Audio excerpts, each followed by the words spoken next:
Chers amis internautes, bonjour. Nous sommes aujourd'hui le deuxième dimanche de Carême et nous nous retrouvons en pleine nature pour méditer sur les lectures proposées par la liturgie aujourd'hui. Et je réfléchirai à partir de l'Évangile, car il faut toujours éclairer l'Ancien Testament par le Nouveau et non l'inverse. Saint Matthieu donc nous présente sa version de la Transfiguration. Cette Transfiguration qui est d'ailleurs racontée aussi par les trois autres synoptiques. Mais ce qui me paraît riche de sens pour notre vie chrétienne de tous les jours, et en particulier pour notre carême, ce sont les 5 étapes dans l'Évangile comme dans l'Ancien Testament. La première étape, c'est l'appel du Seigneur. Dieu met à part. Dieu met à part Abraham dans la première lecture en l'appelant. Dieu met à part Moïse au cœur du buisson ardent. Et ici, Dieu met à part les 3 apôtres, les 3 disciples sur la montagne. Nous aussi, Dieu nous appelle, Dieu nous met à part. Par le baptême, nous lui sommes consacrés. Et puis, si nous avons une foi vivante, une foi agissante, si nous écoutons, regardons ce carême en ligne, c'est que, quelque part, Dieu nous a élus, nous a appelés. Et donc, voilà la première étape, l'appel. Pierre, Jacques, Jean, Abraham, Moïse, tous les personnages principaux de l'Ancien comme de Nouveau Testament sont mis à part, appelés par Dieu. Deuxième étape, la rupture. La rupture d'Abraham qui quitte son pays, quitte ton pays, va vers une terre que je te montrerai, dans Genèse au chapitre 12. Et puis Moïse, comme les 3 disciples, sont emmenés par Jésus à l'écart sur une haute montagne.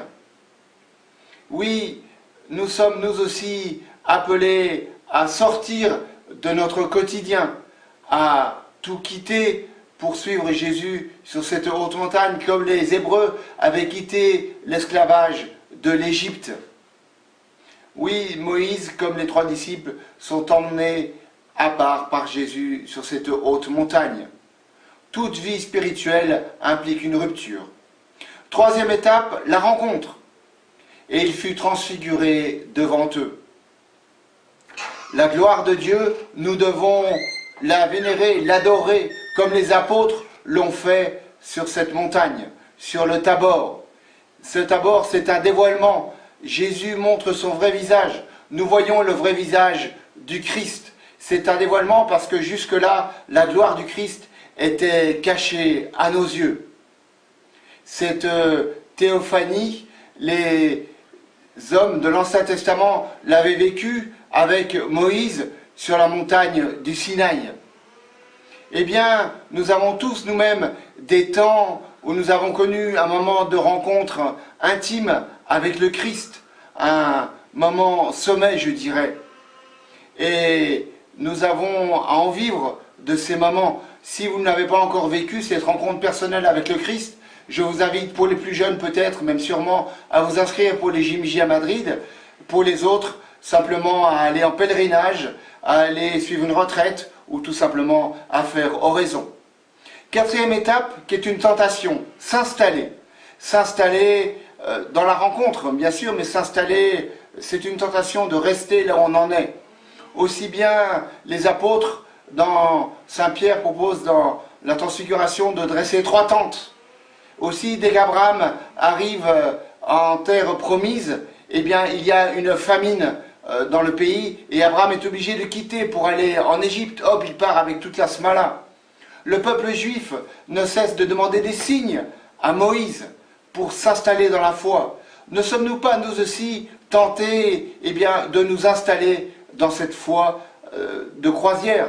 Ne sommes-nous pas tentés de revivre psychologiquement aussi tous les moments mystiques que nous avons pu vivre? Dernière étape enfin, le retour au quotidien, le réalisme du combat pour le royaume. Abraham, quand les hommes sont venus le visiter, a rencontré en quelque sorte la Trinité, mais il doit attendre encore longtemps un fils promis. Le peuple hébreu doit attendre 40 ans avec Moïse dans le désert. Nous-mêmes, accrochons-nous. Newman nous disait « J'ai mis toute une vie pour apprendre à prier un quart d'heure ». Eh bien, bienvenue dans le combat de la foi. Il nous faut apprendre aussi nous-mêmes à redescendre dans la vallée et à continuer le combat. Amen.